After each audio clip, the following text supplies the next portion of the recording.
नमस्कार मेरे प्रिय छात्रों, सुप्रभात। आज का आपकी इस संस्कृत कक्षा में स्वागत है। आज का हमारा विषय धातु परिचय है। जैसे कि पिछली कक्षाओं में हमने शब्द परिचय किया था। शब्द परिचय के बाद हमने शब्द निर्माण विधि देखी थी, जिसमें हमने बहुत सारे शब्द रूपों को बनाना सीखा था। उसी क्रम में इस क्लास में हम लोग धातु परिचय का ज्ञान करेंगे।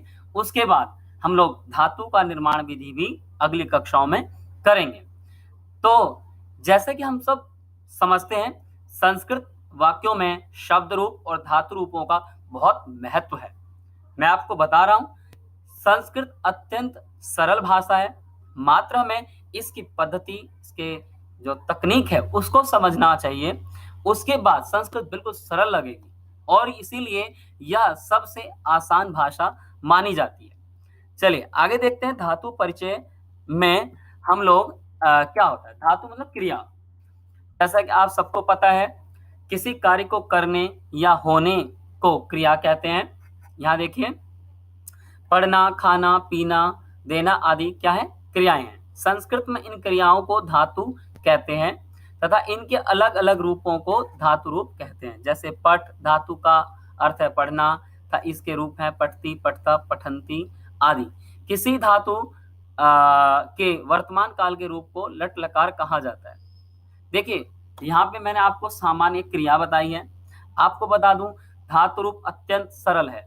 मात्र हमें इसके प्रत्ययों को याद करना होता है और एक धातु से हम लोग अनेक धातु स्वयं बना सकते हैं। सिर्फ हमें एक धातु रूप अच्छे से आ जाए। तो अभी हम प्रारंभ में जैसे परिचय कर रहे हैं, तो मात्र मैं लट लकार लेके चलता हूँ और लट लकार के आधार पे आपको पूरे धातुओं का ज्ञान बता दूंगा। अच्छे से बताऊंगा कैसे करेंगे, ये देखिए यहाँ पे।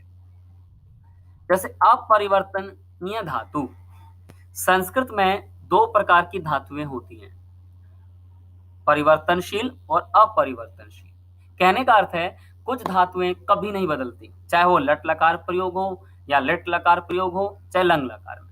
उनका मूल स्वरूप वैसे ही रहता है। जैसे एक भ्रम धातु, लट लकार में भ्रमती होता है, लट लकार में भ्रमिष्यति और लंग लकार में अभ्रमत। इसमें कोई चेंज नहीं आया।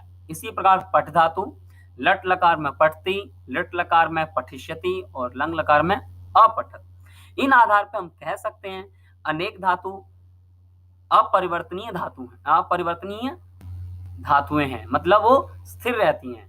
ज्यादातर धातुओं हम यही पाते हैं कि अपने जो मूल स्वरूप है उसको कभी नहीं बदलते, जैसे हैं वैसे ही वह प्रयोग होते हैं। जैसे हम यहाँ देख भी रहे हैं, ऐसी धातु जिनका रूप सभी लकारों में एक समान रहता है, परिवर्तन नहीं होता, वे परिवर्तनीय धातु कहलाती हैं। अब देखो बच्चों, यहाँ पे जैसे मैंने एक पठ धातु का उदाहरण लिया है, लट लकार वर्तमान काल, एक वचन, द्विवचन, बहुवचन होते हैं। पठती का अर्थ है, समझा रहा हूं मैं यहाँ पे, आप इसी आधार पे अनेक धातुओं का अभ्यास कर सकते हैं।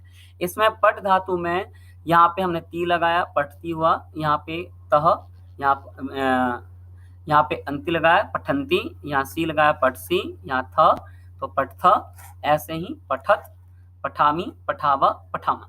यानी पठ में जो पीछे जो ये जो वर्ण लगे हैं, ये जो प्रत्यय लगे हैं, ये सभी धातुओं में सेम ऐसे ही लगते हैं, कोई परिवर्तन नहीं होता।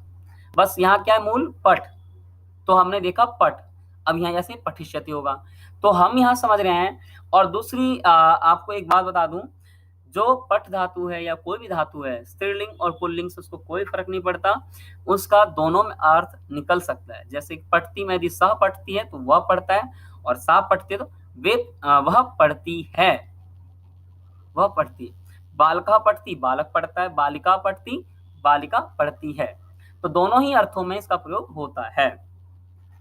जैसे यहाँ देखेंगे, एक वचन में प्रथम पुरुष में पठती में वह पढ़ता है, पठता वे दो पढ़ते हैं, पठंती वे सब पढ़ते हैं। इसी प्रकार से हमें अन्य धातुओं के भी अर्थ लगाने होते हैं। पठसी तुम पढ़ते हो, पठथ तुम दो पढ़ते हो, पठत तुम सब पढ़ते हो, पठामी मैं पढ़ता हूँ, पठावा हम दो पढ़ते हैं, पठामा हम सब पढ़ते हैं। आपको यहाँ एक चीज विशेष तौर पर नोट करने की चीज है, मैं जो बताना चाह रहा हूँ, आप हमेशा अपनी उत्तर पुस्तिका और पेन लेके बैठें, जो मैं बता रहा हूँ उनको नोट करें, उसी तरीके से आप अभ्यास करेंगे तो आप सरलता से धातु रूप सीख पाएंगे।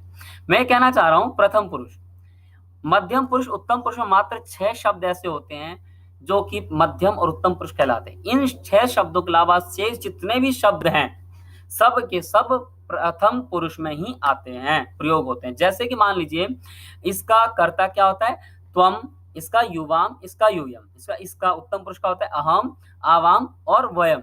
यानी इन 6 शब्दों के यदि हम छोड़ दें तो अन्य सभी शब्दों में प्रथम पुरुष का ही प्रयोग होगा, मात्र हमें वचन देखना होगा कितना है। जैसे देखो यहाँ पे बालिका पठती भी हो सकता है, बालका पठती भी हो सकता है, और सह पठती, कह पठती, सारे वाक्य हो सकते हैं। परंतु जब भी अहम होगा तो यहाँ उत्तम पुरुष होगा, और तुम होगा तो मध्यम पुरुष होगा। इन चीजों का हमें बस ध्यान देना है, जो पिछली कक्षाओं में आपको बता चुका हूं। यहाँ देखिए मैं ऐसे ही कुछ आप परिवर्तनशील धातुओं के कुछ रूप लेके आया हूं। मात्र मैंने यहाँ लट लकार के कुछ अभ्यास करे हैं, और जैसे हमने पिछली स्लाइड्स में देखा था इसी प्रकार से हम घर पे भी अभ्यास करेंगे। यहाँ देखिए जैसे कि मैं यहाँ बता रहा हूँ, मैंने लिया धातु वद, इसका अर्थ होता है बोलना।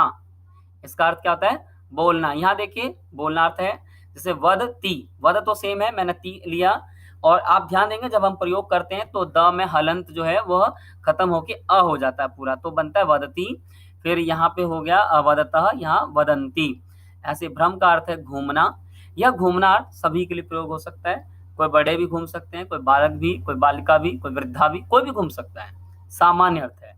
तो भ्रमती, भ्रमतः, भ्रमंती, यानी इनके क्या अर्थ हुआ, कोई भी एक घूम रहा है, दो घूम रहे हैं, अनेक घूम रहे हैं, सभी में यही समझना चाहिए, जैसे हमने शब्द रूप में किए थे वचन। अब यहाँ ऐसे ही हस्ती का अर्थ है, हस धातु किसमें प्रयोग होता है, हंसने के अर्थ में। यहाँ देखिए हस्ती, हस्तः, हसंती, यानी एक हंसता है, दो हंसते हैं, अनेक हंसते हैं। यहाँ एक और दो मैं अपनी तरफ से लगा रहा हूं ताकि आप समझ पाए, परंतु सामान्य हंसते हैं, हंसती है, हंसते हैं, अनेक हंसते हैं। यहाँ देखिए इसमें भी आप देख सकते हैं धाव धातु कभी नहीं बदलते। धावती अर्थ का अर्थ है दौड़ना, धावती, धावता, धावंती। यहाँ मैंने इसको अपरिवर्तनशील में इसलिए रखा है कि हम जब धावती यहाँ कर रहे हैं तो बाकी लकारों में भी धाव, मूल धाव ही रहता है, जैसे कि लिट में धाविष्यति और लंग में अधावत, इसी प्रकार से चेंज नहीं होता। तो यहाँ है एक भागता है, दौड़ता है, दो दौड़ते हैं, अनेक दौड़ते हैं। ऐसे पट का अर्थ है पढ़ना, इसका अर्थ है एक पढ़ता है, दो पढ़ते हैं, अनेक पढ़ते हैं। यहाँ पे एक दो आप इसको हाइड रखिएगा, ब्रैकेट में बंद रखिएगा, क्योंकि मैं समझाने के लिए आपको बता रहा हूँ। ऐसे क्रीड धातु का अर्थ है खेलना। जब भी हम कभी खेलते हैं उसके लिए कौन सा धातु प्रयोग होता है, क्रीड और खेल दोनों ही प्रयोग होते हैं। क्रीडती एक खेलते हैं, क्रीडतः दो खेलते हैं, क्रीडंती अनेक खेलते हैं। इसमें देखते हैं हम लोग। अब यहाँ पे दो और धातु मैं लेकर आया, इसी प्रकार से अनेक धातुएं होती हैं। आप अपना कलेक्शन अपनी नोटबुक में अनेक धातुओं को लिख सकते हैं इसी प्रकार से। जैसे यहाँ खाद का अर्थ है खाना, यहाँ अर्थ हुआ खादती, यहाँ अर्थ है खादतः, यहाँ खादंती। इन सबके मतलब क्या है, एक खाती है, दो खाती हैं, अनेक खाती है। खेल, खेल का अर्थ खेलना, एक खेलती है, दो खेलते हैं, अनेक खेलते हैं। तो अब इसमें आप समझ सकते हैं ये सारी धातुएं कैसी थी, अपरिवर्तनशील, जो कि बिल्कुल भी नहीं बदलती। अब मैं आगे बताने जा रहा हूं आपको कि जो ऐसी धातुएं जो कि बदलती हैं उनके बारे में बताना चाहूंगा। क्लास आप मेरी बात मेरे प्रिय छात्रों की बात ध्यान सुनना।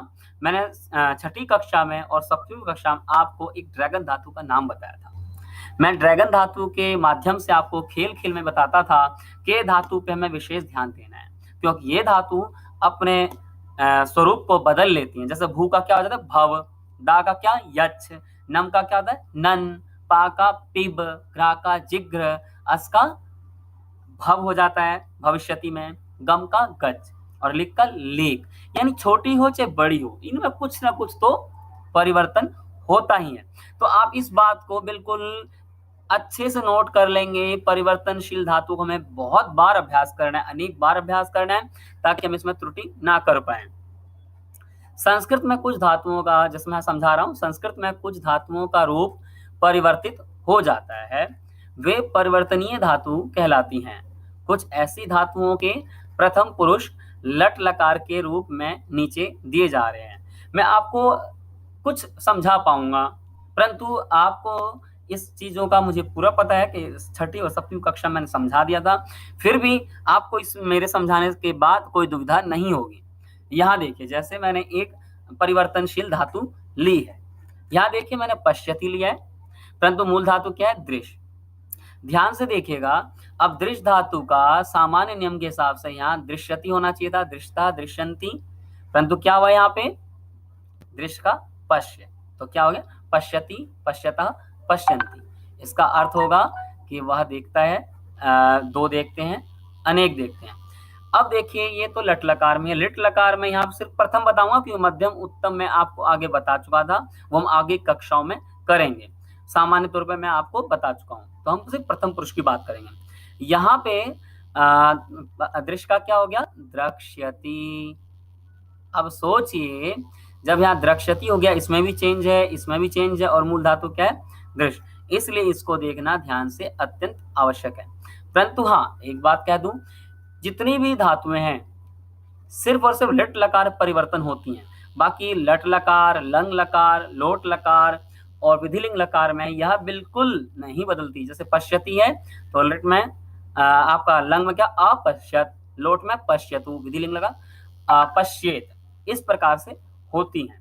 तो चलिए, ये तो आगे की बात है, परंतु मैं आपको अभी जो बता रहा हूं उसको समझिए कि परिवर्तनशील धातुओं को हमें बहुत ही ध्यान से करने की आवश्यकता है, तो आप इनको नोट करते जाइएगा।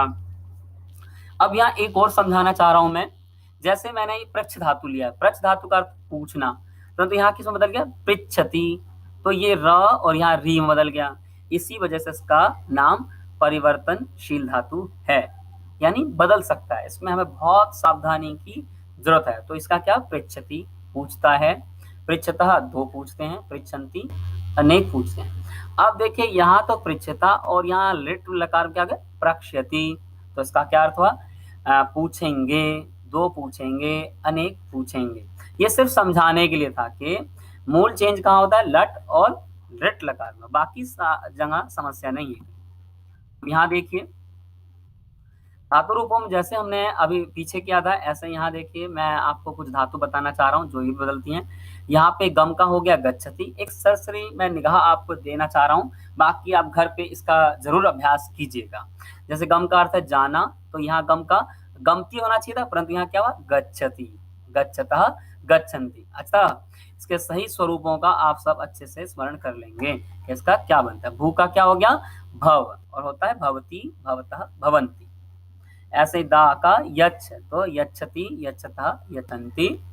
ऐसे ही पा का क्या हो गया? पिब, तो पीना का क्या हो गया? पिबती, पिबतः, पिबन्ति। लिट लकार इसका रूप बदल जाता है, पास्यति बनता है, पास्यति। अब एक बार और देख लीजिए, लास्ट का ही है। दृश्य का अर्थ है देखना, जो मैं आपको बता ही चुका हूँ, पश्यति, पश्यतः, पश्यन्ति। यहाँ देखिए, अब इसमें मैं त्रिधातु लेकर आया हूँ, जिसको किसमें बदल गया? परिवर्तन होकर तर में। तो यहाँ क्या बना? तरती, तरता, तरंती। एक तैरता है, दो तैरते हैं, अनेक तैरते हैं। ऐसे ही घ्रा का होता है सूंघना, और किसमें बदल गया? ये जिग्र में। तो यहाँ हुआ जिग्रति, जिग्रतः, जिग्रंती। एक सूंघता है, दो सूंघते हैं, अनेक सूंघते हैं। ऐसे स्था का क्या हो गया? तिष्ठ, तो यहाँ हो गया तिष्ठति, तिष्ठतः, तिष्ठन्ति। एक बैठा है, दो बैठे हैं, अनेक बैठे। अतः इन धातुओं का आप निश्चित तौर पे नोट करिएगा और इसके रूप बनाने की कोशिश करिएगा। अब यहाँ देखिए, मैं एक चार्ट बनाया मैंने, आप इसको नोट भी कर सकते हैं। मैं इसके माध्यम से आपको परिवर्तन दिखा रहा हूँ, या सामान्य जो है वो घटनाएं बता रहा हूँ। मैं 20 धातुएं लेके आया हूँ, आप इसको ध्यान से अभ्यास कीजिएगा। चाहे तो आप यहाँ पे इसका स्क्रीनशॉट भी ले सकते हैं और अच्छे से इसको सॉल्व कर सकते हैं घर पर। देखिए, जैसे कि गम धातु है, इसका अर्थ है जाना, यहाँ गच्छति, लिट में गमिष्यति, लंग में अगच्छत। ऐसे अस का होना, यहाँ अस्ति, भविष्यति, यहाँ पे क्या हुआ? आसीत।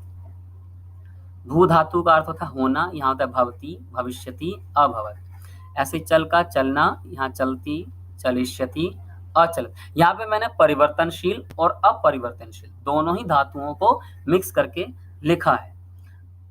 क्रुद्ध धातु का अर्थ है क्रोध करना, क्रुध्यति, क्रोध्स्यति, अक्रुध्यति। ऐसे भक्ष का अर्थ है खाना, भक्षयति, भक्षिष्यति, अभक्षत। ऐसे घ्रा धातु का अर्थ है सूंघना, जिघ्रति, घ्रास्यति, अजिघ्रत। दृश्य का ऐसे अर्थ है यहाँ पे देखना, पश्यति, द्रक्ष्यति, अपश्यति। ऐसे ही ज्ञा का जानना, जानाति, ज्ञास्यति, अजानत। ऐसे स्मृति धातु है। स्मृति धातु का अर्थ है याद करना, स्मरति, स्मरिष्यति, अस्मरत, अस्मरत। यहाँ पे देखिए जब लट और लिट में भी दोनों सेम है तो बहुत सरल है। अब बाकी लकार भी अच्छे से कर सकते हैं। आगे देखिए यहाँ पे धाव धातु। धाव धातु का अर्थ है यहाँ दौड़ना। यहाँ पे धावती है और इसका देखिए परिवर्तन यहाँ पे धाविष्यति, अधावत। ऐसे वद का वदती, वदिष्यति, अवदत। क्रीडति का अर्थ है खेलना। यानी आप ऐसे भी इसको कर सकते हैं अभ्यास। खेलता है, खेलेंगे, खेलते थे, खेलता था। ऐसे भी आप याद कर सकते हैं। खेलता है, खेलेगा, खेलते, खेलता था। इस तरीके से याद कर सकते हैं। प्रच का अर्थ पूछना, पृच्छति, प्रक्षति, अपृच्छत। त्यज का त्यागना, त्यजति, त्यक्षति, अत्यजत। हरि का हरना, हरति, हरिष्यति, अहरत। नी का नयति, ले जाना अर्थ होता है, नेष्यति, अनयत। जी का जीतना अर्थ होता है, जयति, जेष्यति, अजयत। ऐसे आप आगे नीचे भी देखेंगे। पूज धातु है अर्थात पूजा करना, पूजयति, पूजयिष्यति, अपूज्य। त्रि अर्थ का तैरना, तरति, तरिष्यति, अतरत। अब यहाँ पे याद क्या रखना है, मैं आपको बताना चाह रहा हूं। जब धातु स्वतंत्र रूप में लिखी जाती है, जब धातु स्वतंत्र रूप में लिखी जाती है तो उसमें हलंत लगाया जाता है, जैसे हस, लिख आदि। परंतु धातु रूप में हलंत का लोप हो जाता है, जैसे हस्ती, लिखती आदि। सभी धातु रूप स्त्रीलिंग, पुल्लिंग एवं नपुंसक लिंग तीनों में एक समान होते हैं, अर्थात लिंग के आधार पर उनके रूपों में कोई अंतर नहीं होता है। यथा पठती, वह पढ़ता है, पढ़ती है, दोनों हो सकते हैं। पढ़ता में तुम दो पढ़ते हो या पढ़ती हो। ऐसे पठा में हम सब पढ़ते हैं या पढ़ते। आपको यहाँ ये ध्यान देना है, इस नियम को अच्छे से लिख लेना है ताकि आप अनुवाद में कभी गलती ना करें। प्रायः हम अनुवाद में यही इसी वजह से गलतियां कर देते हैं। चलिए, तो मेरे प्रिय छात्रों, आप इस प्रकार से सभी बिंदुओं को लिख करके 2 बार 10 बार उत्तर पुस्तिकाओं में अभ्यास करेंगे और मेरा पूरा मानना है कि आपसे आगे से इस विषय में कोई त्रुटि नहीं होगी। तो आज का मेरा विषय इतना ही है। धन्यवाद।